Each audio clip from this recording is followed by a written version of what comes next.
რამდენიმე წუთის წინ დასრულდა შეხვედრა ხულოში ჰესის მშენებელ კომპანია აჭარისწყალ ჯორჯიას წარმომადგენლებსა და სხალთის ხეობის მოსახლეობას შორის. სხალთის თემის 4 სოფლის მოსახლეობა შვახევ ჰესის ერთ-ერთი კაშხლის მშენებლობის შედეგად მოსალოდნელ საფრთხეზე საუბრობს და კომპანიისაგან სხალთის მდინარის ნაწილის შენარჩუნებას მოითხოვს.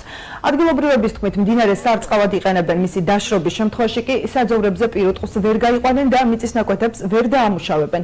აჭარისწყალი ჯორჯიას გარემოს დაცვის ოფიცერის განცხადებით, ჩანჩრუხევის კაშხლის მშენებლობით საფრთხე არ ემუქრება სხალთის მოსახლეობას.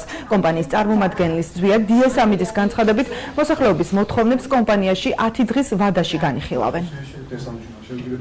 დღევანდელი გადასახადიდან 2007 წლის შემდეგ ასაფრთხეები შეიძლება იყოს მოსალოდნელი ამ ეტაპზე ამის თქმა ჯერ კიდევ ნაადრევია, თუმცა ამ საფრთხეებზე და რისკებზე კომპანიაში ინტენსიურად მიმდინარეობს მუშაობა.